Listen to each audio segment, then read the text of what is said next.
Representative Alexandria Ocasio-Cortez is taking on corporate Democrats by not only endorsing but supporting progressive candidates through a new political action committee.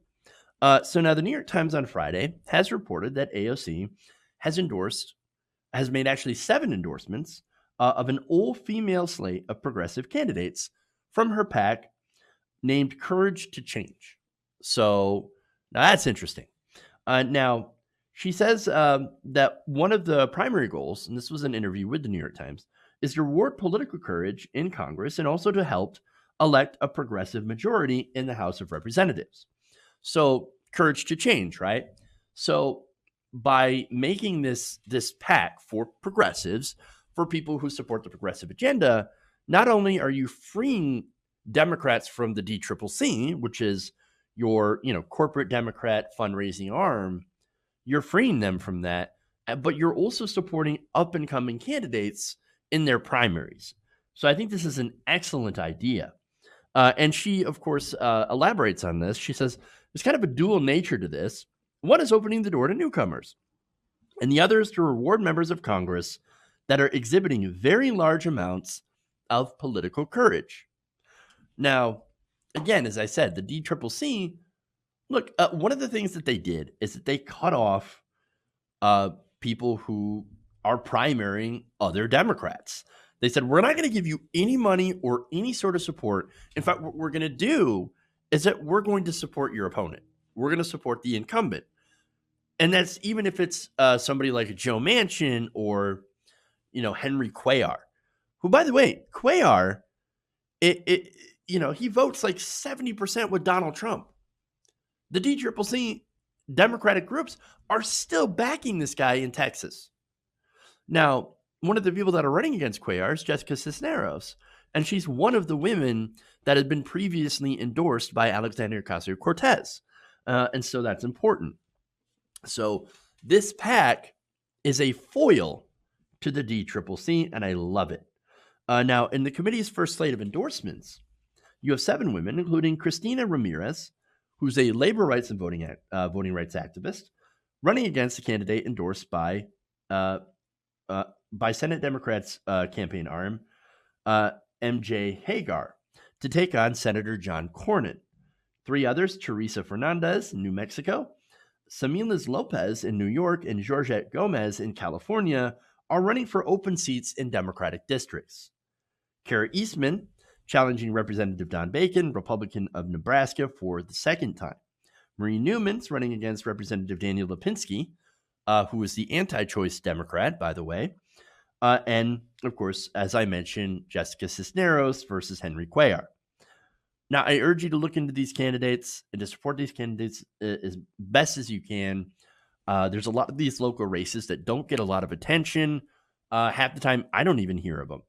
And so, it is important to support these candidates so that they can grow and really help push forward the progressive agenda, not only at the local level, but also on the congressional level as well.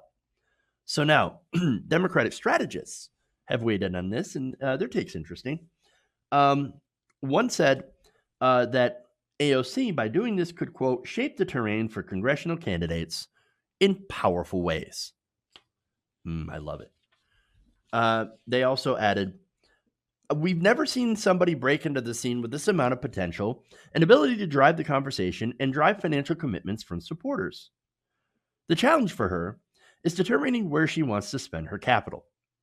Now, understand that this quote comes from Ian Russell, a former deputy executive director of House Democrats' campaign arm, which would be, of course, the opposite of this PAC that is supporting progressives. That House campaign arm supports corporate Democrats and incumbents, right? So I love how they look at this, right?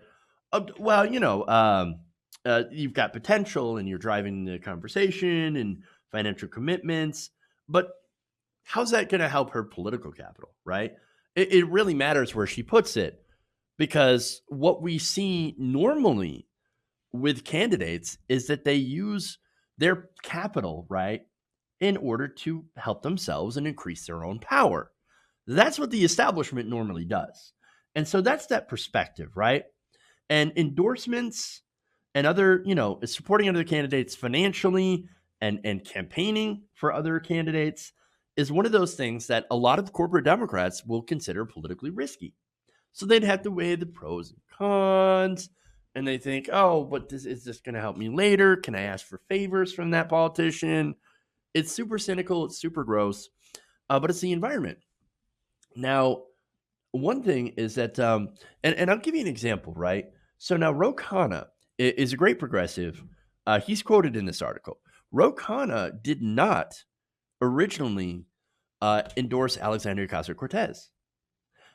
He actually supported didn't actually support her opponent, but decided not to get involved in the race at all. So no endorsement towards AOC. Now that's interesting, right? Because Joe Crowley had actually helped Ro Khanna get into office. Again, Ro Khanna is super progressive. Joe Crowley helped with that. And so it just kind of shows you the weird environment. Nonetheless, you had Ro Khanna saying this, quote, Alexandria is a real political talent. She's made an enormous impact in the Green New Deal, and I predict she will be governor or senator in the near future, and then it's off to the races after that. And so he's got a lot of faith in AOC and, of course, helps her out when it comes to policy, right? And so it's one of those things where it's like, look, I didn't, obviously I was not in favor of you or your opponent, but you over your opponent. But now that you're here and you're progressive, well, of course, I have nice things to say about you, not because I want to use you for something, but I actually do agree with your policy.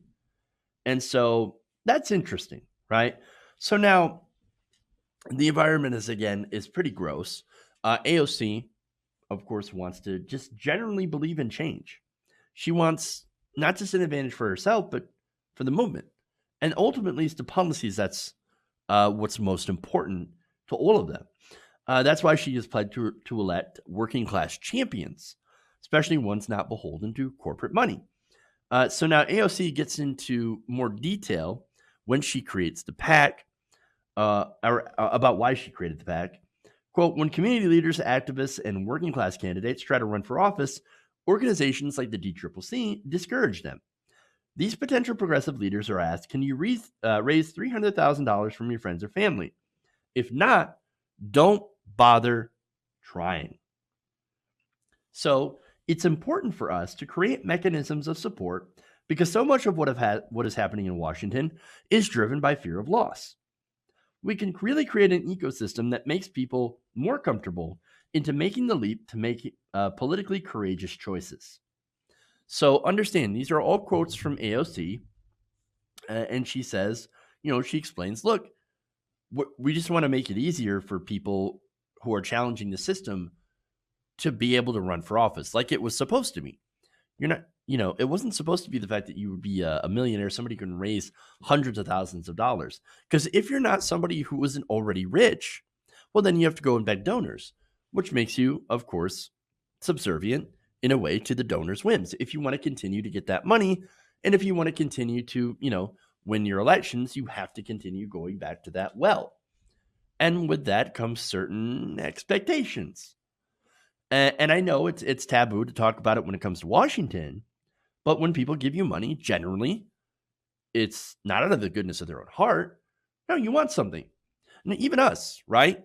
So if I give to a politician, it's because she is advocating for policies that will help me and my family, as well as every other American. For example, healthcare, right? There's a problem where 68,000 people die from lack of healthcare. I give my money in a campaign contribution to this candidate because they say, well, we're going to go to a Medicare for all system. That's going to help you. It's going to help your family. It's going to help reduce those amounts of deaths. And it's also going to be cheaper. So it's a win-win. It's amazing that these same people who actually make an argument that that's bad also say that, well, I mean, if you're going to criticize money in politics, corporations giving money and billionaires giving money, well, then you got to criticize you guys giving money too. But it's not the same thing. Because what we're doing is that we're giving a small amount of donations to these candidates, whereas these corporations make very large donations And they do it in order to help themselves, in order to get lower taxes, in order to get less regulations, things like that. And so it is different because of the amount of money involved and the amount of influence one giant large donation from one entity or one group or one pack versus a lot of smaller people. So, but anyway, now she wants to build solidarity in Congress, and imagine if she's successful, because it would be excellent. She says that while I think sometimes a lot of people see this as a huge amassing of influence or power or money or whatever, my personal experience does not feel that way. It can feel very lonely. I think my ambition right now is to be a little less lonely in Congress. Hey guys, hopefully you enjoyed that free video. Now I'm going to have to ask you a favor. Between the demonetization and the YouTube algorithm messing around with view counts, etc., we're having a hard time adjusting to the new YouTube reality, which is where you guys come in. See, we have a patreon.com/TYTNation set up to help us rely on you guys, the viewers, instead of big corporate ads. Look, you know the show. You know I'm not in favor of big corporations anyway. So help us transition away from relying on the ad model to pay the bills and sign up to be a patron, patreon.com/TYTNation. That goes a long way to help us keep the lights on. And you guys will know that you're supporting independent, progressive media.